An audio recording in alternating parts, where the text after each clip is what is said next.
herbs and settling. Don't need no training, university explaining. We refraining from your formal legend. Awaken your mind. Spitting for freedom, alleviating your demons while they're plotting and scheming. I'm intervening in their rhetoric. I got your medicine, let them in with the veteran knowledge that get you better like natural herbs and settling.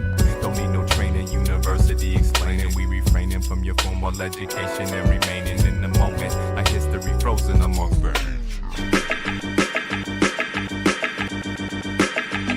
Hey, yo, we punch demos in the wax, plug them in the back, up the phono jacks, hit the shows, and turn it up the max and let the beat crack. And we grab the mic and let you know what we care for. Therefore, everybody's knowing what we're here for. And I'm not scared for, I'm prepared for, spiritual warfare for. But it will inspire you to correct your vision and your view before the get down. Getting turned up.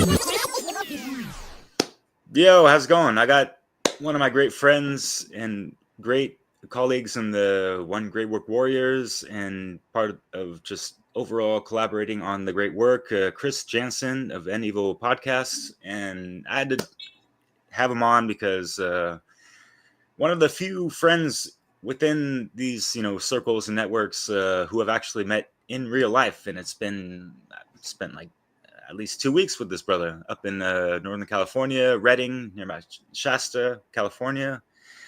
And I had to bring him on to kind of reminisce on my past visit last month and also to speak about what's going down in 2 months on February 22nd, as well as the 23rd, the online conference of Freedom Under Natural Law.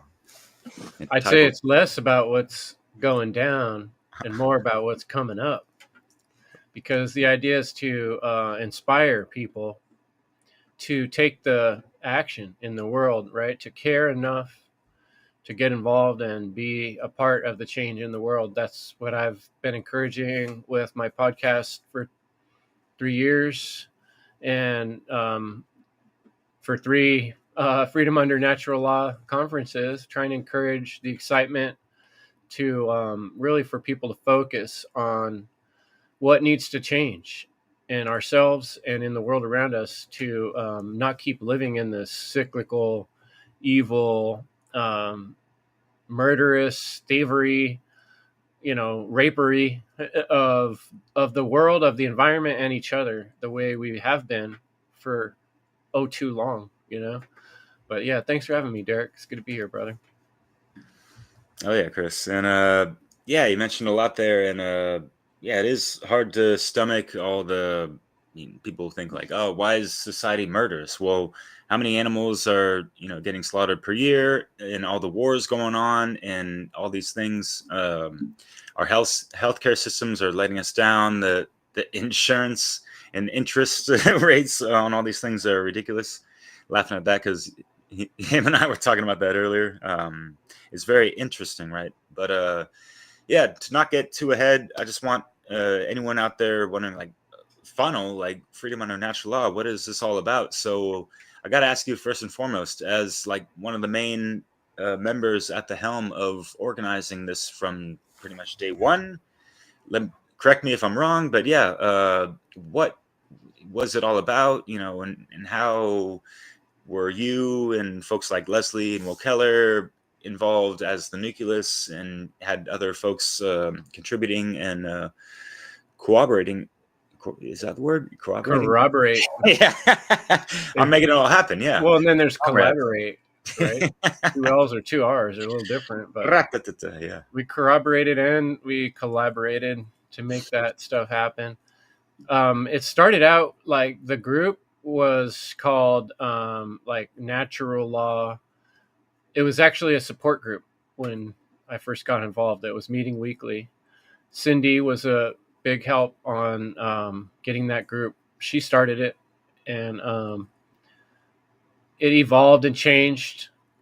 And we were going through a struggle for a while in getting anybody else to show up, and I was like, let's kind of rebrand, right? And then that was when I made a commercial, a video, just a live, hey, I'm Chris, and starting a mastermind group. I made it, advertise it more like an action group, people that wanted to take action based on Mark Passio's teachings of natural law.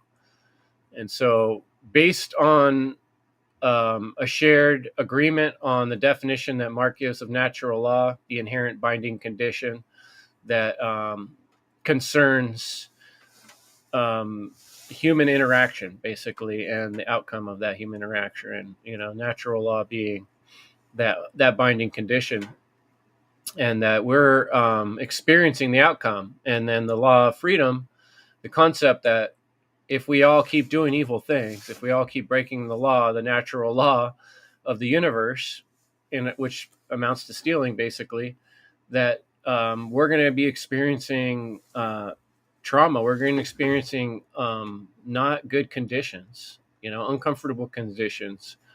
And so we're kind of like, we're all agreeing on this basic underlying understanding that natural law is a good way to look at our world, and it's a good thing to educate one another and talk about and learn about till we all understand this is reality. Reality is made up of moral choices from our point of view as humans.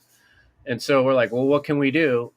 You know, instead of just talking about how frustrating it is to realize this in a world that doesn't seem to realize this, what can we do about it? Was always my question. And so in being an action group, a mastermind group, it kind of fell upon me to keep pushing that agenda to an extent. And luckily, some of the people in the group were like action taker type individuals. Like John Rowland was an original member, and he was out there like going on street corners, wanting to talk to people about natural law. Will Keller was just jumped right in there and started, you know, helping with creating graphics. And we started planning this event, you know, like, why can't we do a conference, you know, was the question. It was like, because we were inspired by the Seed Conference put on by Brandon Martin and the help of Nate Cap and Douglas Martin. And those guys were so inspiring. Cubbyhole. Yeah, cubbyhole.com and seedtruth.com. They were so inspiring that I was like, we could do that. You know, we can do an online conference. And Will's like, yeah, I got the tech, you know. And I was like, let's start doing it, you know? So, yeah, Freedom Under Natural Law was born. And Will made that first really neat logo. And he did all of the graphics at first. Oh, cool. So this logo, the funnel, that's him and everything, yeah? That was Will. That Even was the backdrop that we're looking at right now? Or is that you? No, now this one I started getting... Yeah, you know, over the years, man. Yeah. Over the years, I've started really pushing myself to where I wanted to be part of the graphics team. Yeah. You know, and more Will's kind of like, yeah, that looks pretty good. Hey, that's all right. Hey, I like that. Let's use it. You know, and he's kind of let me in and allowed me to start helping with the creative aspects on the some of the images and stuff. And I have all along, but just more and more as I've gotten better at it. Because he kind of had some experience in doing like back in his days doing producing things and events and stuff. So he was kind of familiar with a lot of this stuff, and he was always a little more technical, too, right? Yeah. But so before the funnel, there was the NFL, that real shit, right? Yeah. The Natural Freedom League, right? Oh, I thought you meant the football league. Yeah, no. That's what it was called, right? Natural Freedom League. Well, Will and Will Keller and John joined together, and they were doing the Natural Freedom League for that as well. Sorry, but during Funnel One, we had kind of a whole completely different set of people at that time involved. Right, yeah. And so we were like, well, let's kind of come up with a group name for our group. All 6 of us or whatever we were at that time. I don't remember how many now. Might have been 7. We'd have to look back at the Funnel One, which is, folks want to look it up, freedomundernaturallaw.com. All 3 conferences are still in there, the replays, and you just scroll through and check it all out. It's been fun looking back at them, and I'm planning on putting out a series of cool clips from past conferences. I've been getting some really kick-ass help from our friend Tony on Facebook. And so he's been cutting out like cool clips from the earlier ones, but Mancuso? Yeah. Word up. Yeah. Yeah, Props again. yeah. Wake of Truth, I think his YouTube channel is. Yeah. Yeah, he's been kicking butt. He's like a behind the scenes volunteer helper for Funnel 4. That's And we're awesome. going to definitely give him some Wow. credit for doing that. So Yes. yeah, but the point, where was I going with that? The reason I was talking about all that was because we were talking about how Funnel 1 got started, I guess, right? Yeah. And now it got built up from all these different collaborative efforts of other people under whatever little names and individuals and all that Oh, stuff. you were asking about Natural Freedom League. We had Natural Freedom Alliance. That's what I was getting at. Okay. Nice. We had a whole nother symbol for Natural Freedom Alliance, but we kind of dropped that after Funnel 1 or Funnel 2, somewhere in there, because the whole group kind of changed and it wasn't a representative name anymore of who we were. So we just let that go. And so it was it has been an evolutionary process and of creating these conferences.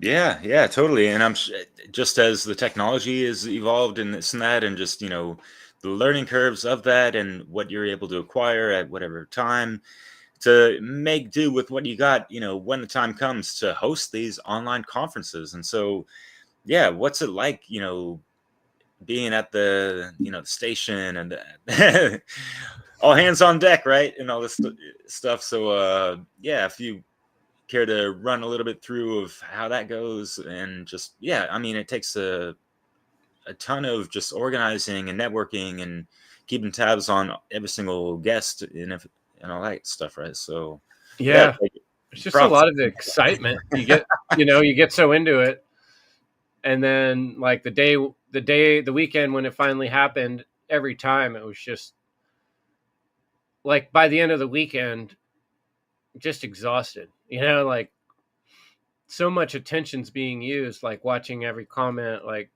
are we working on the different channels, like communicating with people, right? Like the last minute issues we've had, there's always going to be something that goes wrong. And then, communicating with the different speakers, and it's a lot goes into it. And I can imagine better now that after doing this, what it would be like to organize like a real in-person event.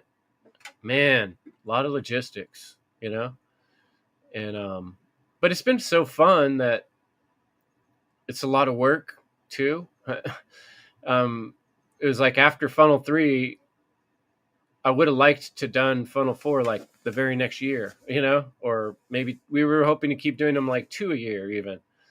But we just kind of hit a wall where all of our lives got really busy, and there weren't as many of our group members that were interested in helping as there were previously. And so we kind of lost some steam, and kind of like after experiencing those other conferences, it's like, man, we better plan it out and make sure we got the energy and the resources to do it, because Funnel 3, we really pushed hard on that one. And like we had a live session with Mark Passio and Etienne de la Beauté, where they were actually at the Porcupine Festival, being recorded and transmitted from the Autonomy tent at the festival, where like Richard Grove and the Autonomy folks were.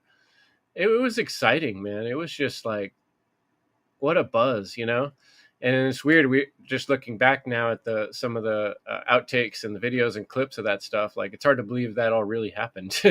Like, that was us. We did that, So it's like, it feels not completely real, but I'm really proud of everything that has happened since we started. It's amazing. I would have never believed it possible, before, that we were going to be able to do that, Yeah, the Funnel 3 conference was awesome. And I was so happy and honored to be a part of that, and not just putting out my little music mixes, kind of rocking, shocking the folks over there, but throwing out a couple advertisements or little intermission type of thing, and collaborating real quick with like Dorian Green's, like, hey, I want a cool, like, sensual feminine voice to kind of have a couple clips of just like, hey, this is Funnel Conference, there's check out the merch, or support the presenters, the the organizers and all that jazz. Because yeah, it takes a lot of work, as you said, and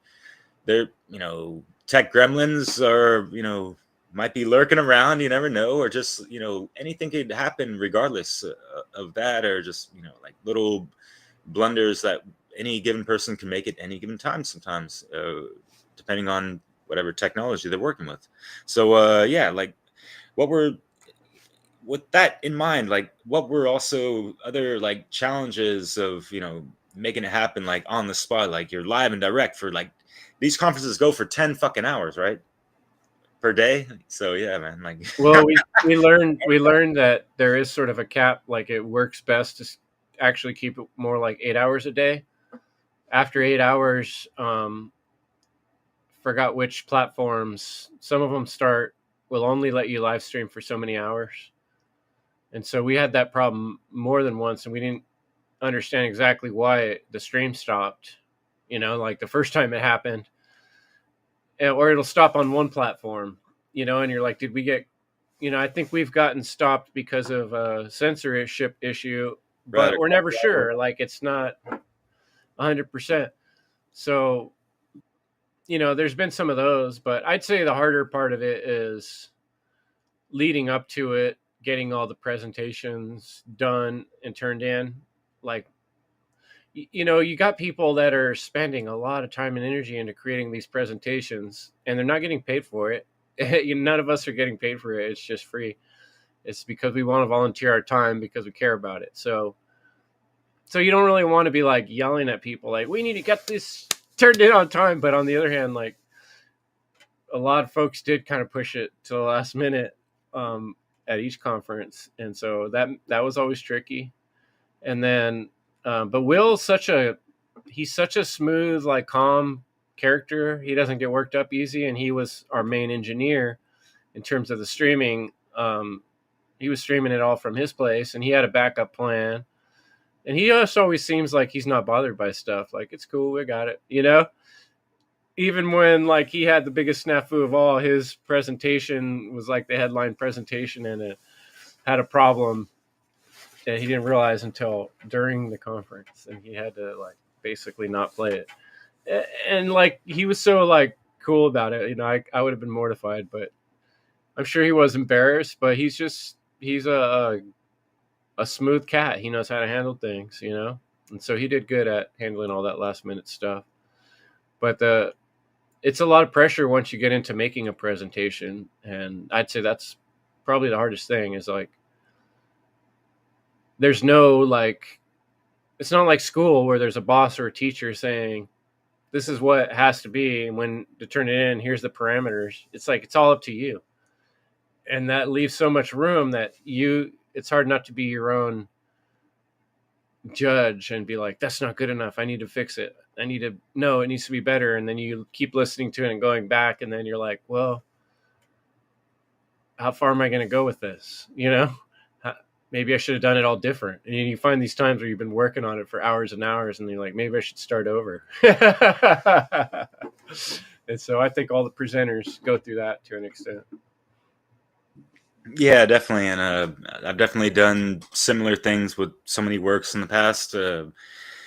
And yeah, like with my music mixes, like I consider those kind of like the tapestries of truth in like a musical presentation format, in a sense. And especially when I add visuals to that. But yeah, like aside from my stuff or whatever, like, yeah, I was thinking about this, trying to compile my ideas about how I'm going to do my presentation, and thinking about how, yeah, it kind of relates to like, yeah, students in school trying to write a thesis or do like a presentation if they're taking public speech courses, which I've actually taken in the past. And I was wretched at it, like, like spliff-teen years ago, once upon a time. I had no confidence, but I feel like the confidence was coupled with just my lack of knowledge and lack of kind of proper gnosis of self and love for self and that kind of stuff. So yeah, like these things kind of transcend together, I guess, if you will. And it's kind of in theme with inspiring care to action, because I wasn't necessarily acting right. I wasn't necessarily acting wrong, but I felt just kind of lukewarm, where, you know, as a fire sign, that's not my place to be, one of me, you know, like that. So anyways, I kind of went off tangent with that, but if you want to say anything to that, go for it. But yeah, I got plenty of questions to ask afterwards, so yeah. You know, it is, being lukewarm in life is problematic. You know, there was like, Jesus in the Bible was like, let your yes be yes and let your no be no, you know? And it's like, what do we call people who sit on the fence? Like, that's not a positive, to be someone who sits on the fence about things. And I feel like that's what this whole freedom under natural law and all the content you guys create, Dissolving the Divide, everything I create on And Evil podcast, behind it is this urge, this push to people, like, to really, we have to mentally shift gears, and we have to be all in on this love and freedom, caring about what matters thing, and morality. We have to be all in. If you're part of the way and part of your mind is still like, yeah, but I also want to make sure that I have a good sized bank account and I don't lose my job with the precinct and blah, blah, blah. You got one foot in some you're in a dicey position because there's a disagreement in your soul. There's two different radio stations playing, and you're kind of in between the two stations trying to sort out. And it's like you're getting mixed messages and you're getting internal disagreements, which can manifest into physical freaking problems. So, you know, be all in terms of the principles of freedom, truth. You know, being all in on these philosophical hermetic concepts in terms of making up your mind about who to listen to, or what podcast is good and where it's not, or which theory about the shape of the planet, or all those things. Like, keep open-minded. Don't act like you know something you don't know. That's not being on the fence. Keeping different theories in your mind and not having to decide on which one you agree with. That is not sitting on the fence. That's being open-minded. Sitting on the fence is knowing that something's good or bad, or having a feeling that something's good or bad, and not investigating to find out because you don't really want to know the answer, or you're afraid of the answer, or you already know the answer and you're just choosing to kind of avoid it and steer clear of it for a while because you don't want to deal with it yet. You think you're going to deal with it later or something, right? Yeah, well said, brother. I like that. Yeah. Yeah, you just throw me a word and I'll talk, bro. I'm like, hell yeah, man. Yeah. a yak machine. Just throw me a bone. Like Brandon Spencer says, it's like that grandfather energy or whatever. It's clever. Don't sit on my knee, Sonny. Tell you a story. Yeah, man. So, Final Four. What's it really all about, man? And what was how'd you guys come to this conclusion? Because I know, you know, stemming from Funnel 3 being the Trivium, you guys were playing with the idea of, you know, moving to the fourth one. Obviously, evidently, there's the Quadrivium. So what made you guys deviate from that initial idea? Yeah. I don't know. I'm trying to remember that evolution, how that went. We were talking about calling it the Quadrivium, actually. But I don't know. We did a lot of playing with images. And I think really what we do is, between me and Leslie and Will, the three of us are philosophers. We're very much thinkers. And, you know, we're tossing around like, what is it we're really trying to say? What is it we're really trying to do? You know? And like, we're thinking about the progression. Like, Funnel 1 was just saying, like, what's freedom? What's freedom under natural law? Right? Funnel 2, the convergence, was like, let's come together on this. Right? It's like, we know what this is. This is about freedom of humanity and a better future for humans. Right? Let's come together on this. And then the third one was like, okay, how do we make sense of all this? You know? And so that was like, in a way, it was taking a step back. Okay, we're all together. Let's look at the Trivium now. Let's think out how we're going to deal with all this information we have, all these wild theories and differing opinions out there, and we're trying to bring people together. How do we do that when it's so wackadoodle? Well, the Trivium was like giving us a method of thinking, step-by-step progress way of going through it. And so now we're kind of at that point where like, okay, we did that. Now what? We're going to bring people together again. What are we telling them this time? Well, we're ready for the next step. And when I think about myself, the presentations I made, that it's very in line with this. I was trying to talk about humanity's most powerful weapon, which is our ability to work together. If we could get past this morality thing, if we could be somewhat on the same page with morality, then we could work together in a cohesive way, right? And then so, yeah, it's one thing to understand things. It's one thing to get a bunch of people together and then having them understand it together at once. Then what? So this one's kind of more about the wisdom, which I see wisdom as action. And I feel like the conferences in themselves do already transmit that idea. We're taking action. We're doing something.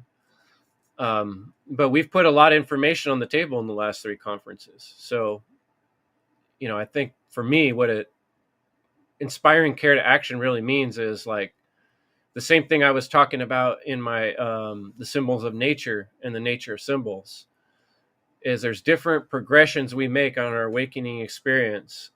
It's one thing to wake up to the realization. It's another thing to see the problems in ourselves and do the shadow work of that. But the next step is to actually step through and start doing something that is for the bigger than you, bigger than just your personal wants and desires. And that's what the step that brings in the whole universal momentum is, when we start experiencing serendipity and we start experiencing synchronicity, because not only are we all looking at the same thing, we're all focused in the same direction, but we're taking steps. And that's kind of like, I feel like that's where we have to be right now. Yeah. And I love what you mentioned with the whole progressions of awakening and taking it to the Trivium, the stepwise process, the threefold path, and how it, okay, yeah, then there's the quadrivium, but not bypassing the trivium. Yeah, there's the getting all that knowledge, all these presentations and all that information, and also inspiring ways to process it and integrate it to have that proper rhetoric, that proper action, wisdom, if you will, with applied knowledge. Then yeah, we're actually getting somewhere. And that does make sense in the progression of what you mentioned with how these conferences have been unfolding. That's fucking awesome. And so yeah, so what, we're not doing the trivium, that doesn't matter. I wasn't hung up on that at all. But it's cool because all right, so quadrivium, quad being 4 and funnel 4, that makes sense. But also the generative principle also makes a lot of sense. Generative principle being care, right? As the headline of this conference. And so the generative principle in, at least how Mark Passio puts it in his monumental natural law seminar, that is the lost principle that comes after the 7th hermetic principle of gender. And then there's the generative principle. Generative, right? Never really thought about that all that much, but it makes sense. And so these things tie in together, and so it's a wonderful sequence of consciousness that you guys are cultivating. And I really applaud you guys, and yeah, just a pleasure and honor to just be with you guys, to even just bear witness to it all, let alone participate in it a little bit. So yeah, like, and symbolically, the number 4, it's like a number that it solidifies, it's something solidified. Like, you can imagine when you build a box, it's a strong, solid foundation, right? It's balanced, it's grounded. The 4 elements, fire, air, water, earth, or the 4 directions, like on the tarot card, so the number 4 has a lot of, it's a sacred number, and it has a lot of significance in terms of, like, I think of the human body, the number 4. And what's interesting too, this reminds me, I have a big announcement. This is a good time to start talking about this, because the number 4 also corresponds somewhat to Saturn, the Saturnian energy. When we change, and I'm doing my presentation on spiritual mathematics, so I really want to talk a lot about numbers and sacred geometry, and there's something very magical about kind of looking at the correspondence between numbers and the way numbers exist in all things. And number 4 is sort of a big leap from, with 3 points you can make a triangle, but 4 points you make a square. And a square, in a way, it's like the shape of the human body, right? And it's also the shape of us building something, construction. We tend to build using the square, and the square and the compass is one of the oldest and most mystical symbols, because, like, look at the stonemasons, right? It's understanding the Pythagorean theorem, and this is something that Nate Cap talks a lot about too. And there's a lot to be said for the number 4 and the symbolic representation. But I think completeness and creative action is a good 3 simple words that carry a lot of what I'm trying to get across. It's not just standing around, right? The great work. It's not just standing around noticing problems. Anybody could do that. Yeah, it's just, and I've said it quite a bit, and other folks in network and other truth speakers, just like navigating this reality. Well, that is action. We're moving, we're maneuvering, yet it's with all eyes open. In the first eye being the heart, like the intelligence, the heart-based intelligence, as I like to put it. But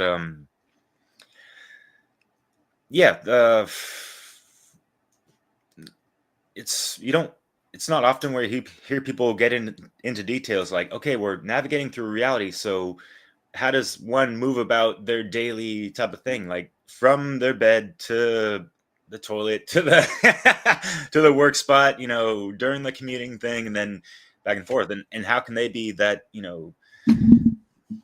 the positive change they're trying to influence into the world and stuff, and like avoid all the bullshit, whether it be the mind control propaganda or like all the toxic food and other elements that have unfortunately been inverted and perverted, right? So yeah, I might get into that a little bit with my presentation. I'll just drop it right now, I guess, because I'll be speaking about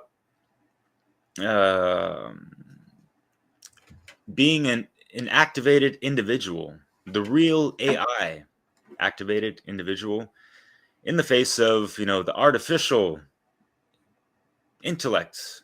And I'm going to get into that in regards to how it's a misnomer of calling it intelligence, because there's no generative principle in non-organic machinery, despite all the machinations about it and whatever the fuck.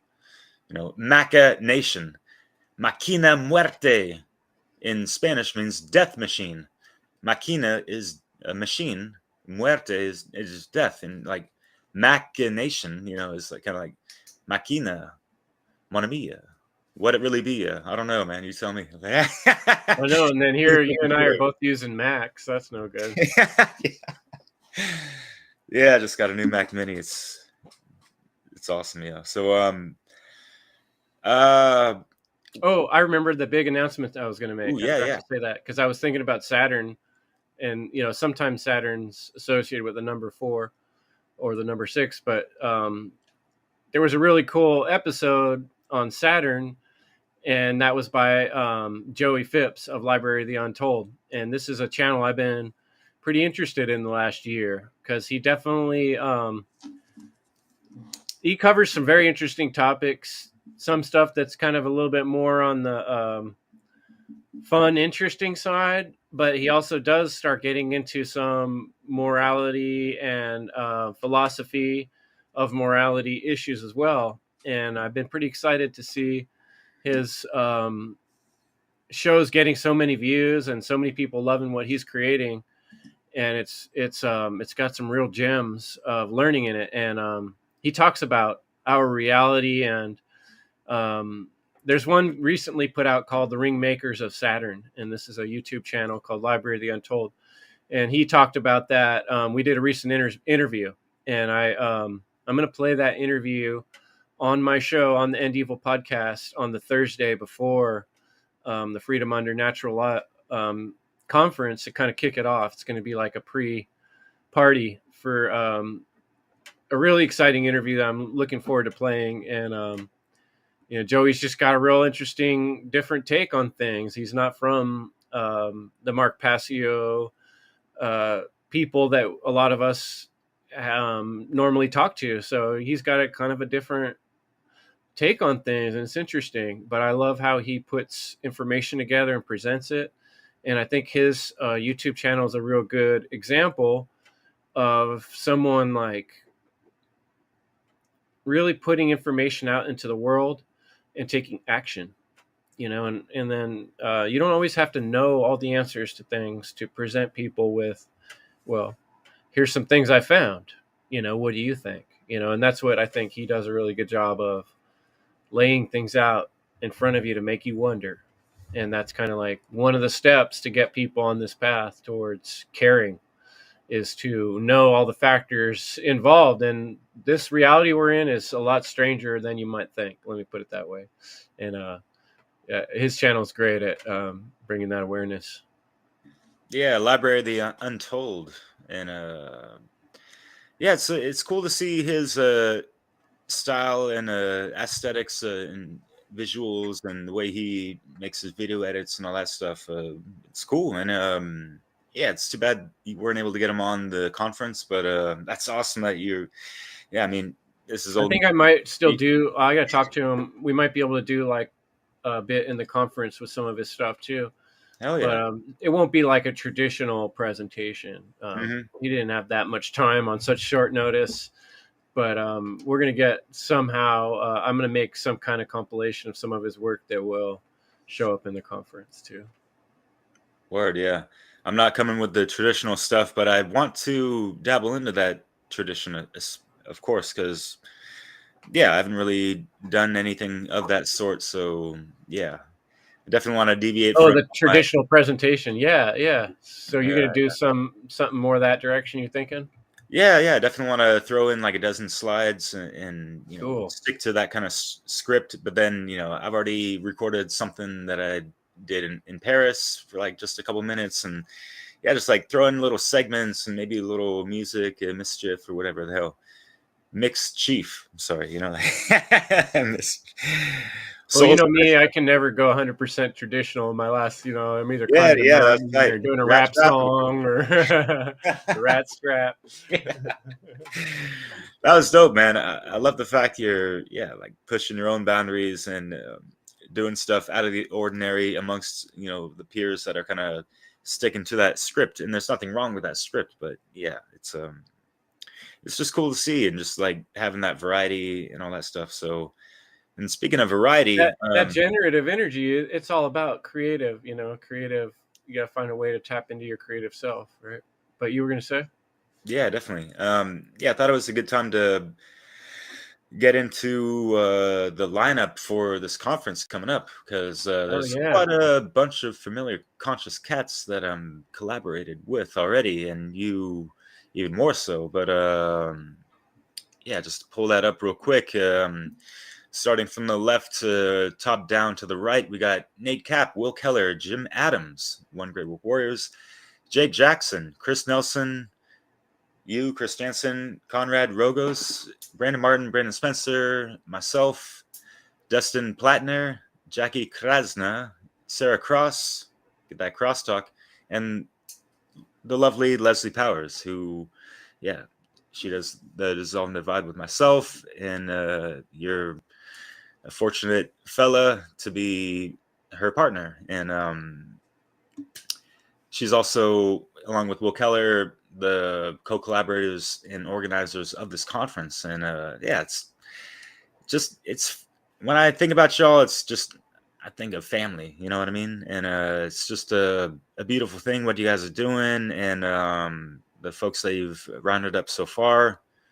And yeah, like pretty much almost everyone on that list we've had on Dissolving the Divide, actually. So that's just you get that like twinkle in your eye of just the waves of gratitude and appreciation, or and admiration rather, of seeing these folks that we've collaborated in the past come together once again for quite a extravagant event. So yeah, Yeah, we're reaching out to some musicians too. We're gonna have some music. oh yeah, even Theo We're not Luke. exactly sure what that's all going to be yet, but we're pulling it together. Yeah, no, Leslie reached out to Theo Lukes for a couple little groovy interludes and all that stuff. Yeah, man. Oh, cool. Yeah, for sure. Nice. Yeah. Yeah. So, any words or thoughts on or insights on what some of these folks are bringing to the table? Well, yeah, we're just kind of reaching out to folks for titles, and they're just sort of slowly starting to dribble in. But that should be our next announcement. I would say somewhere next week, maybe one more week after that, we'll be able to announce everybody's presentation titles. And I know mine, I could talk about mine, but I don't want to give up anybody else's ideas. Yeah, I know everybody's in the early stages of their presentation for the most part. So it's probably too soon to say, but I can guarantee it's going to be mind-opening information. I know in the past, it's like so much amazing information to take in at once. It's like hard for my brain to bear it all. And it sure does, like you're saying, it kind of builds that family feeling. And like we've had some friends out there, like people that have shown up on some of the groups and social media that we've never actually met, that ever since Funnel 1 or Funnel 2 or Funnel 3, they've been like, we know them by name, and now they're sort of like, I'm sure if we met in person, we'd probably get along great. But it's like there is this connection that forms with every passing conference of some of the same people showing up, and then some new people that get new enthusiasm. And, it's really cool. It's really cool to be part of that growing family. Yeah, definitely. And it's really cool to see Jim Adams, like he's going to be doing his first presentation ever and that kind of stuff. So yeah, looking forward to that. He inspired our group, the One Great Work Warriors, to have this topic regarding the book Ishmael. So yeah, that'll be a cool grounding experience to watch him put on a cool display. And yeah, I know Nate Cap is always going to come with some pretty top-notch material, as well as his, way he conveys and portrays. He's an actual artist, right? So yeah, like, and just like him putting up all these really cool slides, it's like really intriguing to the eyes, if you will. And I think in many ways, every person on this list has proved themselves to be an artist, because they've all put amazing things out onto the media for other people to find that are created from their heart, and so these are amazing artists. And even if they aren't recognized as the way they should be in this generation, I suspect the day will come when people will look back and be like, man, look what these people were doing. Why weren't others listening? Yeah. And on the streets, or in hip hop slang, it's like, why are you sleeping on these folks? Kind of like.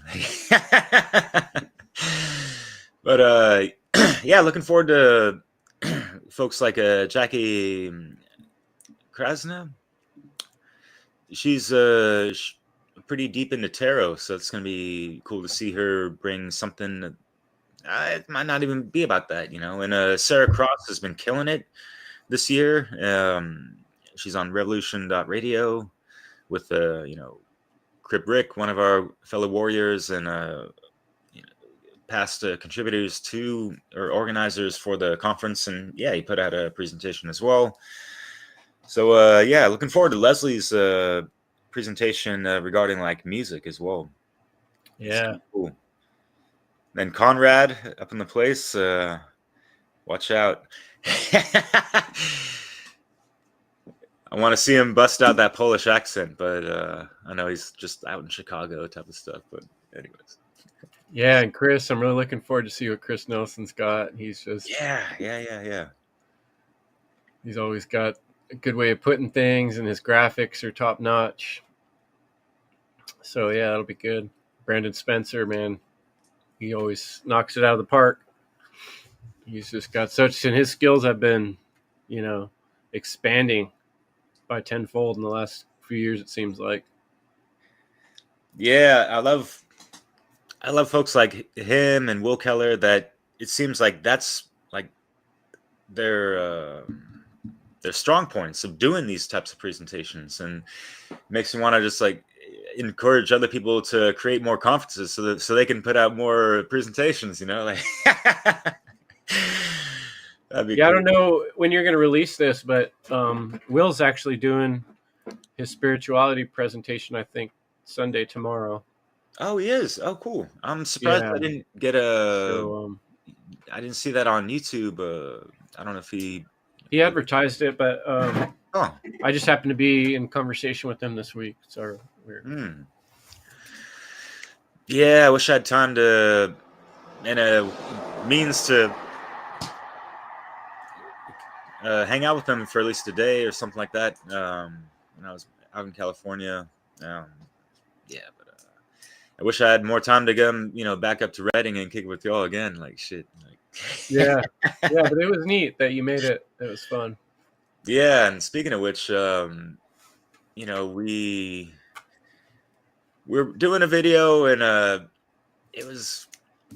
we had more to it, but it seemed more focused on like doing a little Dissolving the Divide thing, and that was really cool what you did in regards to like filming Leslie and I and asking questions, kind of like a cool little walk and talk interview style. And that's really cool. So I wanted to, have that marinate and this and that. But yo, Chris, man, what's up? Fuck yeah, man. Yeah, that'd be great, man. I really appreciate the opportunity to come up there and kick it and all that shit. All right, cool. Yeah, and watch out, because I'm gonna bring that natty law up, it's like, and I love how Brandon Spencer kind of, he's got that natural law catchphrase, whatever, and it's, man, if we ever hit the streets, it'd be cool to walk up to folks and be like, hey, man, you got that natural law? Yeah, we'll see. I know time's limited and all that good stuff, but yeah, man, kicking it with a purpose. Hell yeah. Well, yeah, I'll see you soon, brother man. I'm hit the road, and we'll see how it goes. All right, peace, man. And once again, sneak attack. Well, it's not an attack. Once again, in the lab where we try to end evil. Did I catch you at a bad moment? Oh my god, you're at work. Holy shit. Okay, here we go. So we're trying to share ideas, get something cracking for the conference maybe. Share a lot of philosophical, spiritual, and enlightening information. There he is. Ready to go. Off to fight. Actually, no, it's not a fight. It's more of a cooperation, I guess. Yep, off to learn a little bit. Yeah. Steps. Oh, yeah, dude. Get him. You got that natural law with you? It's probably in every bag, yo. What do you know about that? I try to know enough, but there's always so much more to learn. It's that daily operation, and Yearn to learn.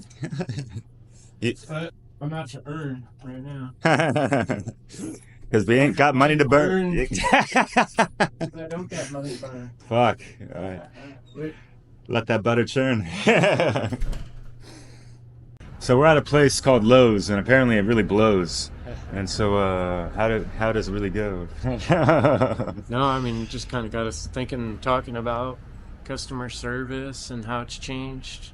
I've noticed a big change over the last 3 years, especially ever since that pandemic, scamdemic. It's like there's still a lot of good people, like especially up here in Reading. I notice a lot of the stores. You got a ton of people that will talk to you, but on the whole, customer service has drastically gone downhill.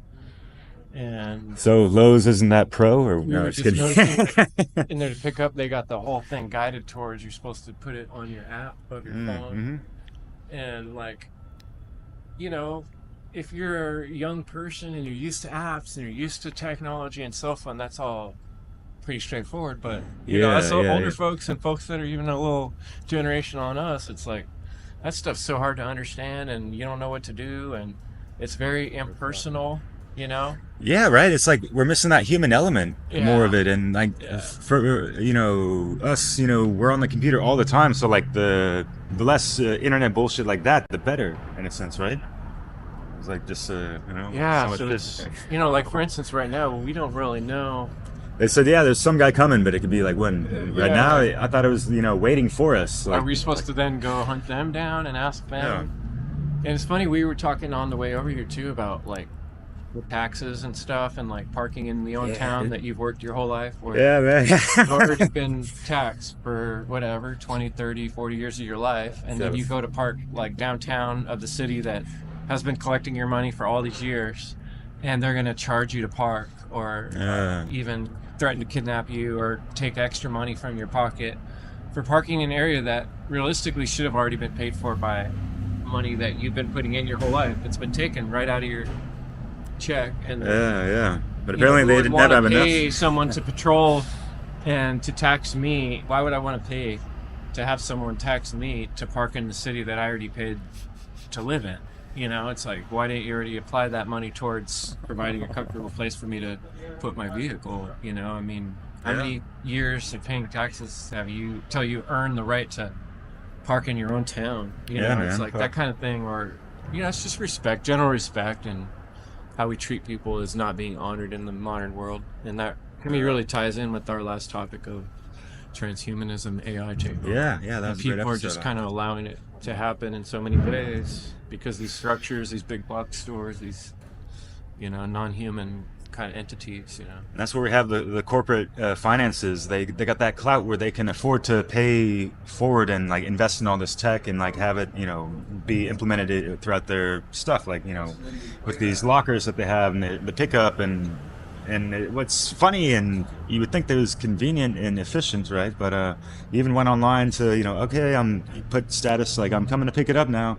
So they should have got the memo and already had it like ready for us to pick up, and like not be here for like 15. We're going on like 20 minutes here already. We don't really know if they're coming or not. Not like we're impatient bastards, but like like their time is money, right? Yeah, and you got shit to do. Yours is too. So you got a job. This time, so. Yeah. What were you gonna work on with the materials you're getting? You're making a deck? Flooring. Okay, cool. Flooring. Yeah. What kind of? It obviously depends on the square footing, but like a project like that, how many days or hours, I guess, on average, would something like that take? Usually, like this is like a 500 square feet of flooring. Usually, 1 or 2 days. That's a big ass truck. Yeah. 5 days, you said? 1 or 2 days. Oh, 1 or 2 days. Oh yeah. Hell just for right on. pretty small room or 2 rooms. So it only takes a couple of days. Depending on the type of flooring. This one's a little trickier because it's a circular. Oh yeah. So it's not going to be square cuts, which will definitely add to the installation time. Yeah. It'll be fun. Yeah. Circle the square, right? Yeah, I think maybe I'll go check in on these fools. Yeah, let's do that. We'll be back. He's trying to call my name. Yeah, it's only wasn't paying attention. No shit. Mission accomplished though? Yeah. Yeah? Alright, cool. Return. Got free water out of it. What? Damn, nice. What more can you ask for? I don't know, man. How's the job today? Well, we made a couple bucks. We're working for people in the public. You know, they Yeah. get some work done. Yeah, totally. Trading some time and energy for some money. Trying to keep the government out of that scenario. Hell yeah. Me and Oh, you and hell yeah. a little project done. Yeah, it's been fun. Painting, doing a little texture. Yeah. Yeah. Then we're gonna talk to the crew tonight. Well, you are. Oh yeah, another meeting. He's got meetings every week and trying to keep the one great work alive. Yeah, the balance of life, you Keep know. the Shit. teams going and Yeah. take one step forward every day, every week. Oh, yeah. Small things. And then the Warriors meeting on Wednesday night. Wednesday we got the one great work warrior. Yeah, tonight's our stuff. mastermind. So Always on the grind. That's great, yo. just working. Hell yeah. Yeah, But yeah, that's why they call it net work, because there actually is some work involved, right? There's, time you have to give. especially if you're a and- fisherman, because then you got a real net. Yeah. Yeah. Yeah. I try to be a spiritual fisherman, Fisherman of ideas. Yeah, words. exactly. Casting lines that are divine, and This is the cast. there you go, boom. We're outcasting right now, but yeah, we're gonna go take care of some more work. Net. Yeah, Move on to the next project. yeah, buddy. All right.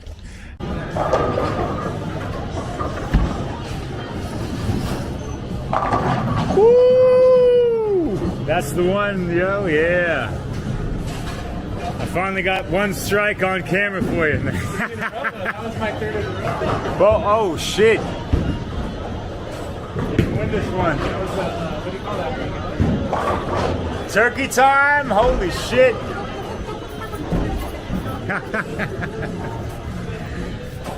I'm going down this time, and that's a good thing. All right, we got time for one more Warriors meeting. Check this out real quick.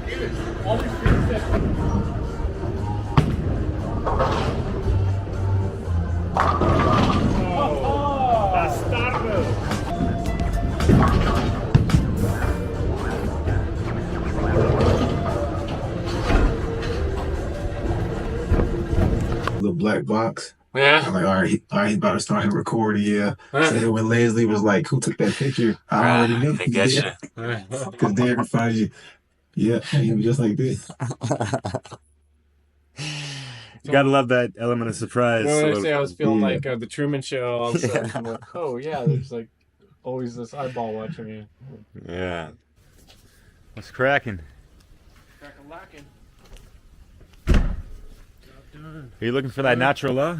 Come around here.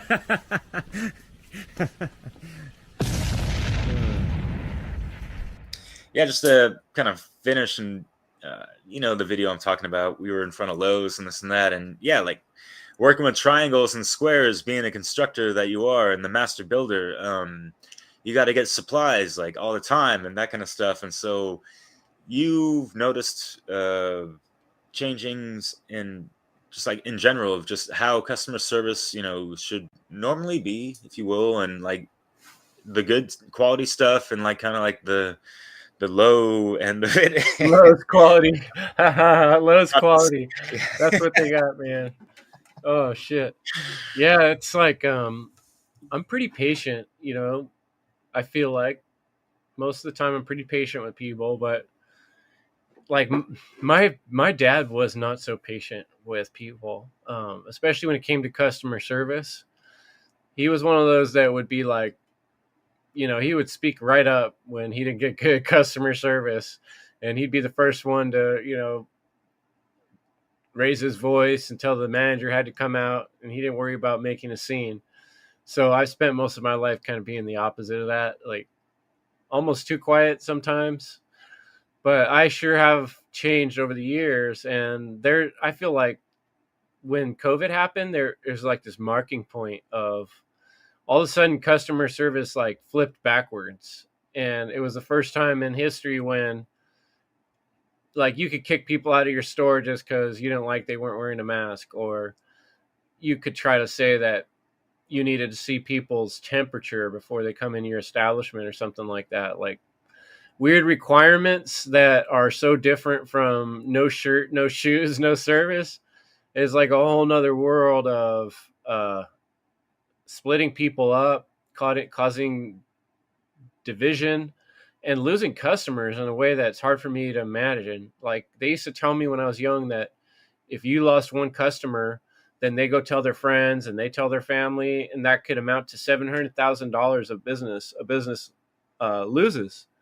But it was like all of a sudden that's all out the window, and no one's worried about losing. Honestly, there's certain stores I don't even shop in anymore.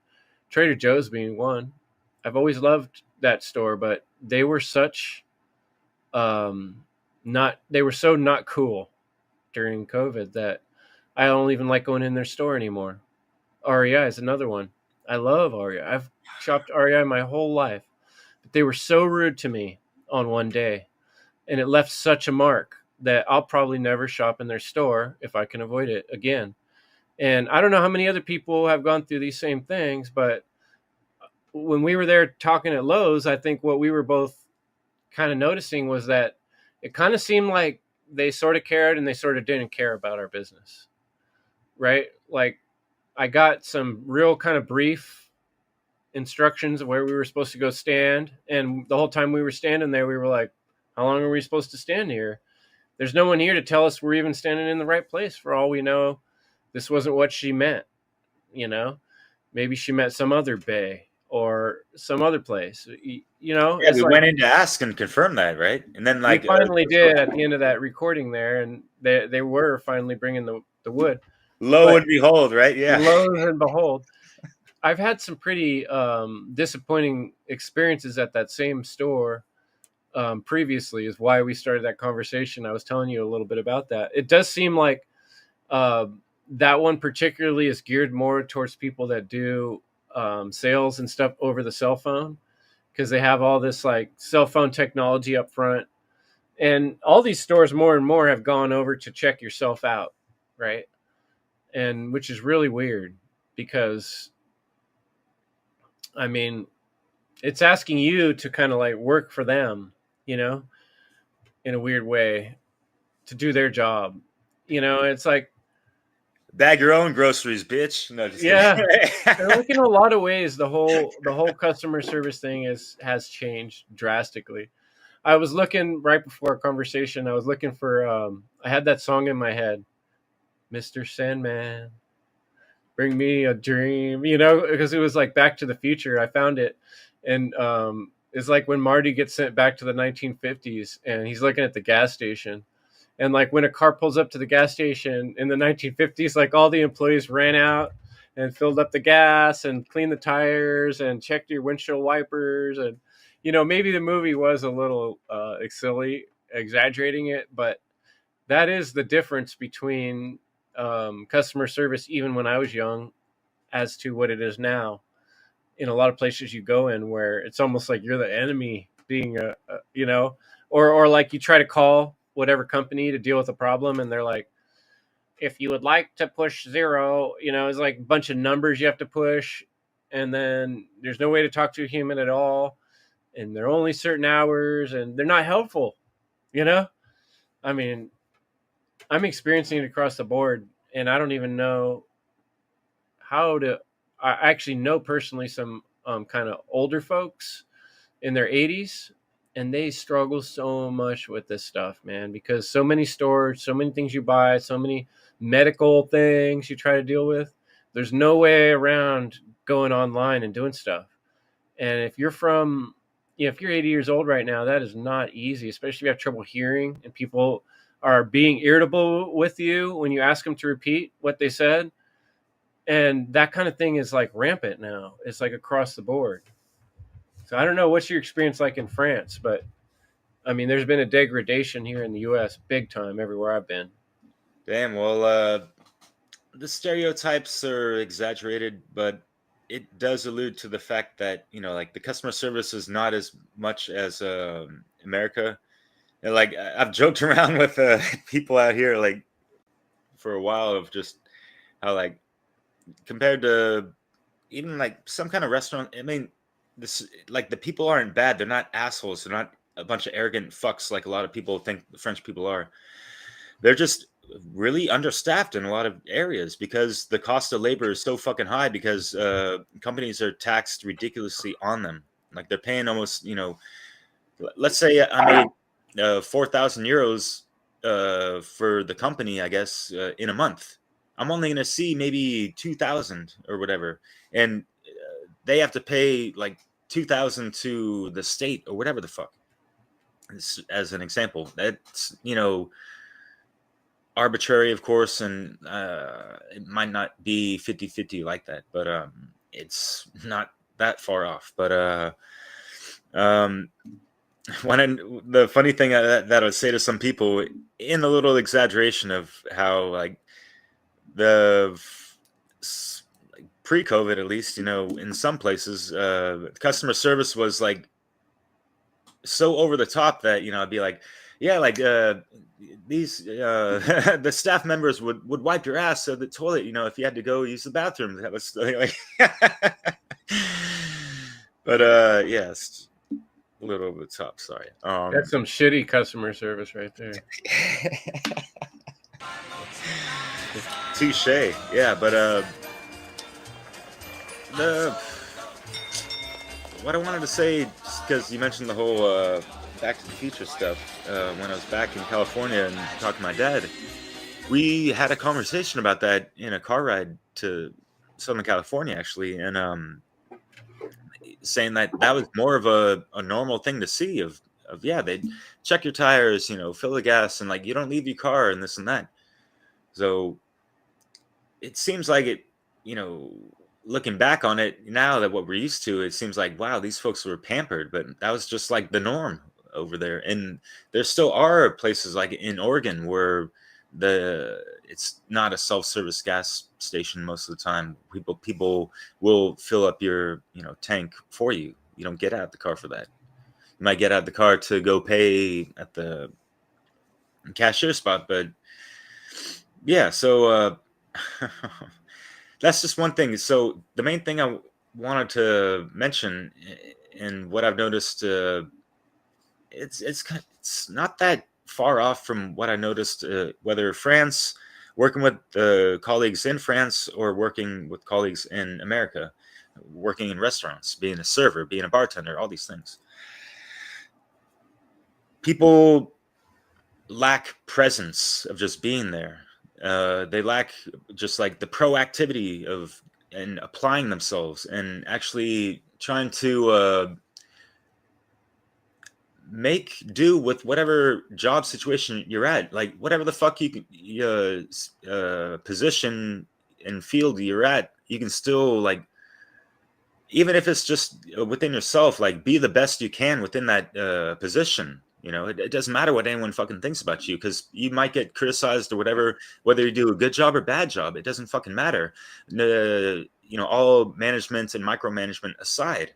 And yeah, it can, you know, fuck with, you know, people's heads and, you know, demoralize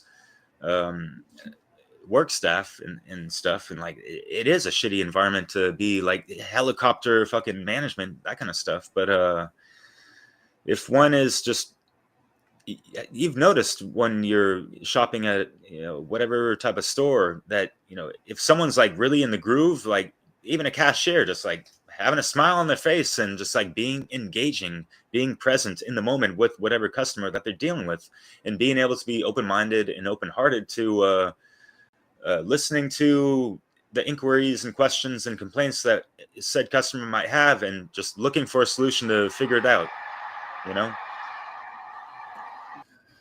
Yeah, and then trying to impose any kind of rule on another human being is such a silly thing. And I think those situations really just like kind of flushed out the BS in people's minds, at least for some of us. You know, what I realized, one thing, especially about like shopping, like grocery store shopping, for instance, it's kind of silly, you know, in so many times, in so many places all through history, you've had to gather your own food, grow your own food, or trade it directly with someone.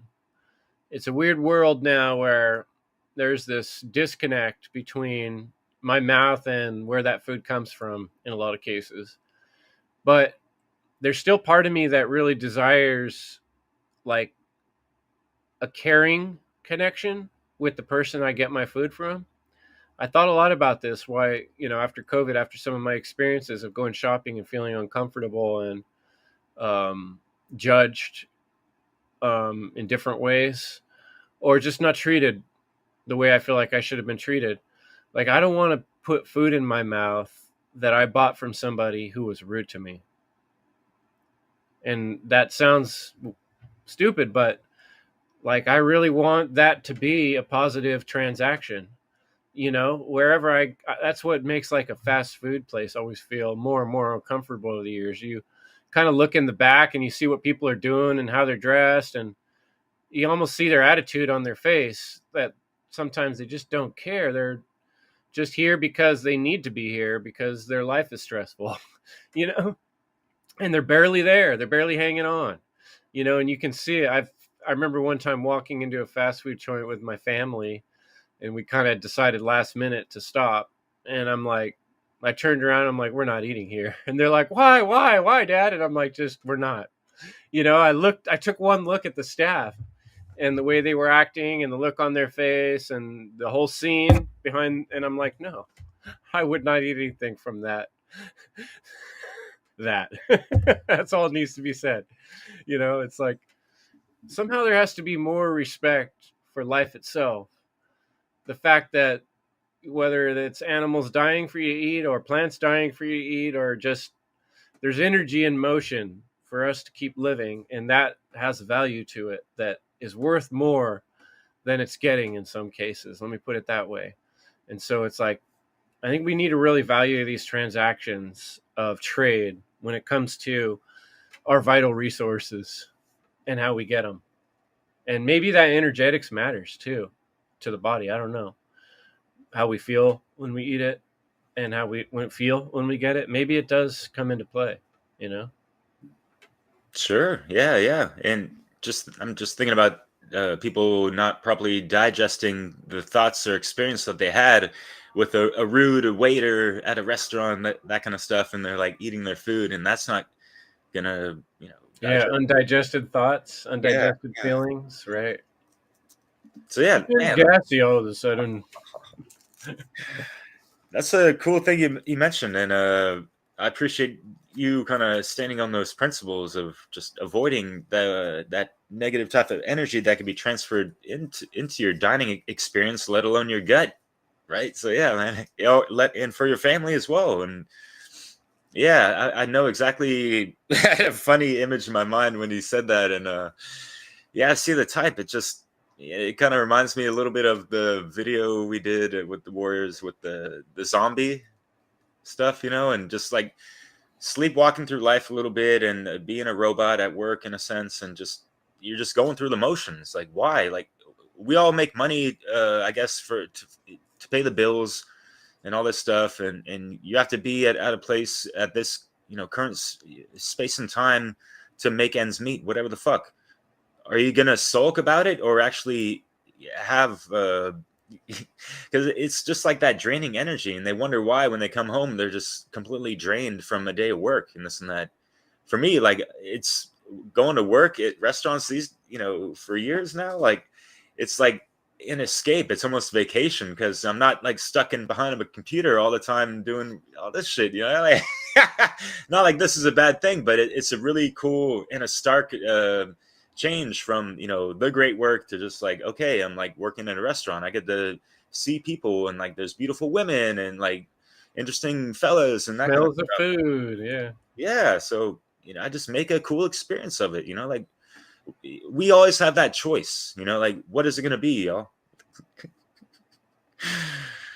And I was wondering if you've noticed something in regards to all that in the quality of course, it's hard to generalize, but for generalization's sake, to make it simple, have you noticed this is a trend with the younger generations, older generations, or our generation, X and semi-millennial? Yeah, I've never been too great with those terms. I guess I'm a Generation X. I don't know. But yeah, I mean, how can it not change with the technology? I mean, everyone our age talks about the phones. We've all seen that. When we were kids, this cell phone thing did not exist. And there's a drastic change in the way people behave. So we've seen that. All the technology that when I grew, I always remember when I get together with friends from my childhood, we remember the neighborhoods we were in as a kid, and we remember all of us playing outdoors on bikes and skates and scooters and shooting marbles into holes. Not to say we didn't spend time video games, because we did a lot of that too, but we spent a lot of time outdoors as kids. And over the years, the areas I've lived, you just don't see the kids out there anymore. The same areas where we were out there, you go out there 5-10 years later, they're not out there. This whole thing we're talking about with customer service, you see that reflected in parent and child relationships. The whole idea of respect, which I understand why it goes too far when it becomes authoritarianism, but respecting people just because they've lived, used to be a thing. It's not anymore. You could live a whole life and have all kinds of life experience and have done all kinds of things, and you're going to get zero respect from a young person these days. They're not going to see you as someone that deserves any kind of respect. You're going to get criticism.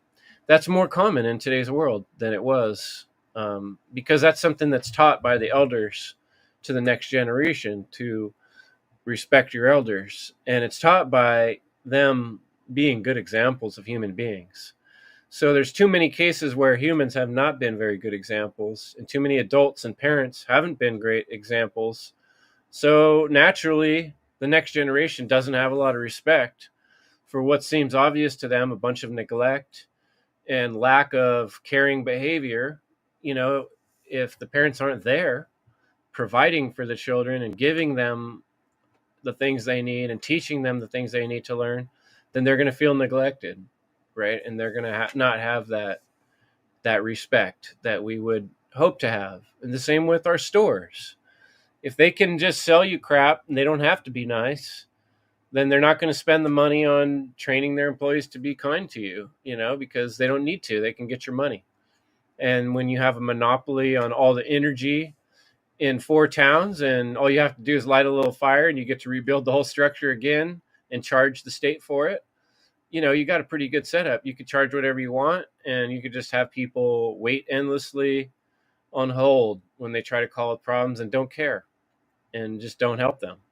And you could have medical systems that let people die left and right in the name of supposedly saving them, and that's the world we're in right now, where, can you imagine how many people died just because they didn't get the care they needed, because hospitals weren't doing their job for the last 3 years, their supposed job of, chemically burning people slowly and, surgically removing parts of people's body that probably never needed to be removed. You know what I'm saying? But people get reliant on their cut, burn, torture methods that they're expecting that to work, and then all of a sudden it stopped working, and all these whole people are told they're supposed to stay indoors and not go outside, and they got no access to their doctor. So that's all in the name of health. I'm going on a tangent, but these things, the way they all interconnect is they have to do with what we were talking about, is respect and being fully committed to doing what's right. And so, heading towards the end of the conversation, I'm always trying to give some advice to the listeners, right? Give some takeaway points. I guess to me, the takeaway point in all this is develop respect for life itself, for your own body. You know, respect for your time and your energy. Don't waste your time and energy on meaningless crap. What really matters, and is worthwhile to invest your time and energy of your days in. If you have to do something to survive, you have to do it to survive, fine. But the rest of the time that you don't have to do something, you could be doing something heroic, something that leaves a legacy towards future generations, rather than what our previous generation left us with was a pile of crap. You know, we could do better. Leave them with something to work with, you know?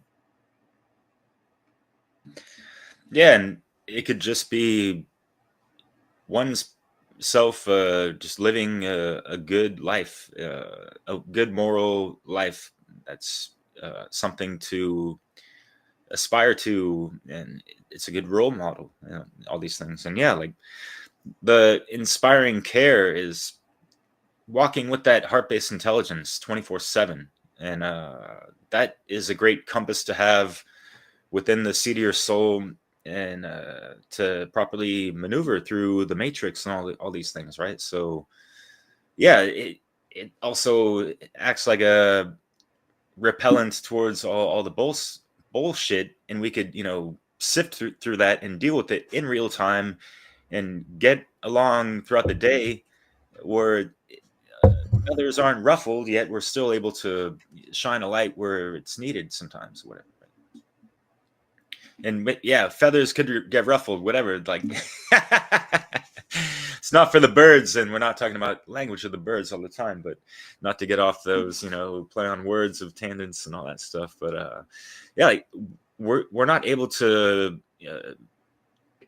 see into the future and pick and choose how people are going to interpret and react to what we have to say, or how we convey ourselves and these interactions and all these things, right? So yeah, I just try to keep an open mind to people being able to redeem themselves, correct themselves, as well as myself, first and foremost, right? So yeah, it's like that reflection I have for myself onto others, I guess, and having that door open for maybe a limited time, depending on if people just continue.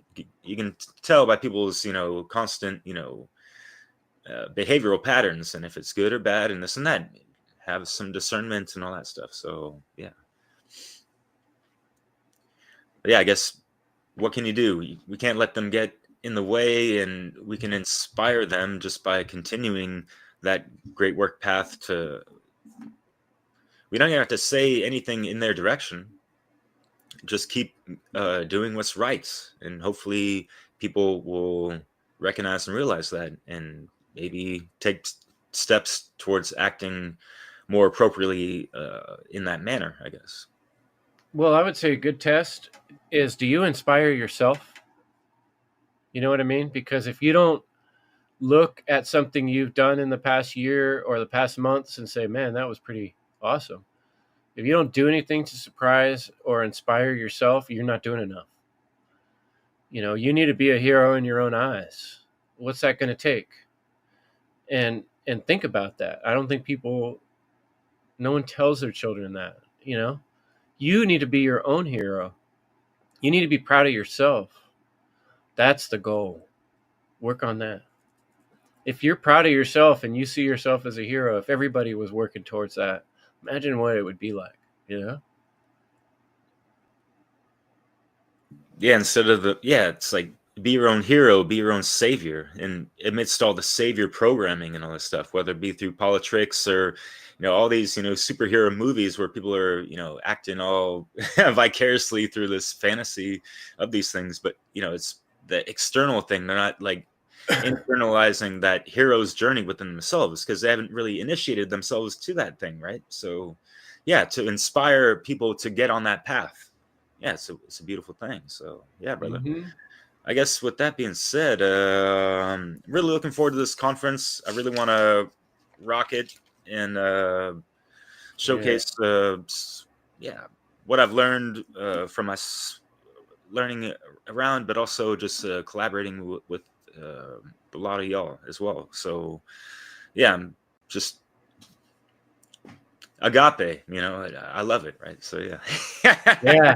Can't wait to see what everyone comes up with. And listeners, check out freedomundernaturallaw.com and share it with your friends. Help us spread the word. Everybody's job out there is to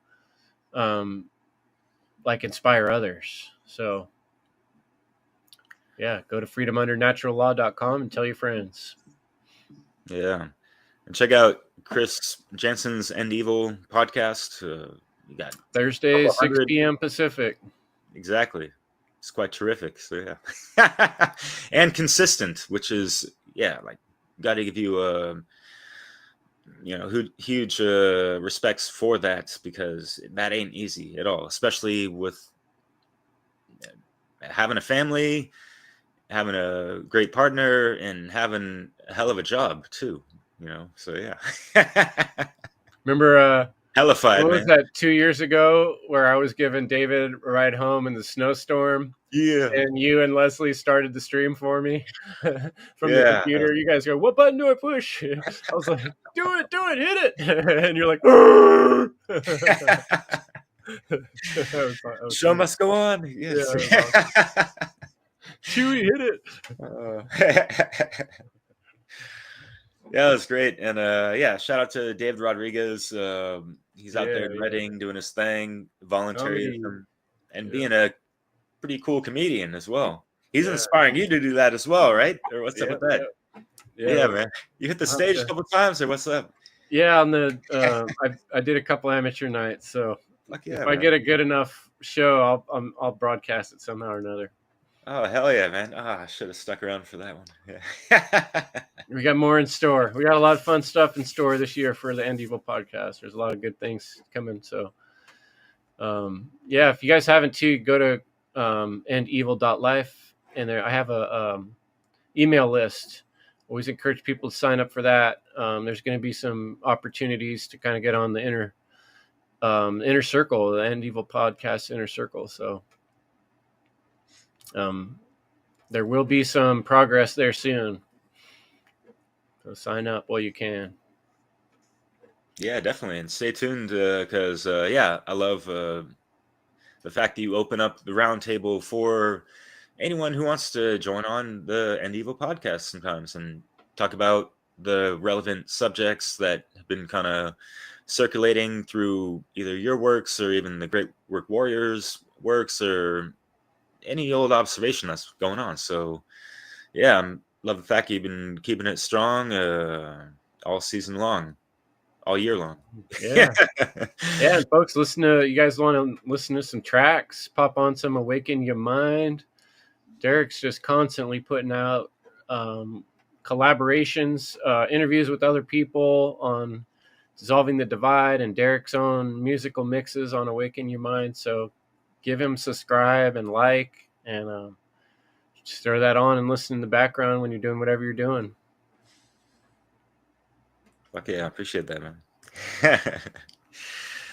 Well, shit. With that said, that's all I got, man. Much love. Yeah, great talk, man. Thanks, Derek. Appreciate it. Yeah, it was great chatting with you with a lot of stuff, man. Yeah. Hella wise, so yeah. I always appreciate what you have to bring to the table. Yeah, so yeah. Thanks, man. Yeah. Take care out there. Thanks for listening, everyone. And once again, Freedom Under Natural Law, the 22nd of February, 2025. Keep it alive. And Alive and Thrive with Leslie Powers, of course, you know. Respects, yo. Peace. Posted by the fine folks at freedomundernaturallaw.com, with funnel being the acronym. This is number 4 in their series of online conferences. They have a great lineup of guests, speakers, musicians, and presenters of some very important information to inspire true care for real positive action in the world. So come join us February 22nd and 23rd, 2025. He seeks wisdom instead of gold when it comes to gaining wealth, and knows if he wants the world to change, he must first change himself. I understand this is you. universal law. Whatever we give out comes back to where we are. We reap what we sow, what we get is what we give. The outcome of us is based on how we live. Don't you understand, man? Universal law, universal law. Don't you understand? Can't stick talk on the day of judgment. Universal law. I got the knowledge, wisdom, understanding. Now your word, learned your lesson. I got the knowledge, wisdom, understanding. Now your word, learned your lesson. So he continues with this process of intake and knowledge, attain and understand, so we can apply it then. So he continues with this process of intake and knowledge, attain and understand, so we can apply it then. The three basic principles of any decent planet.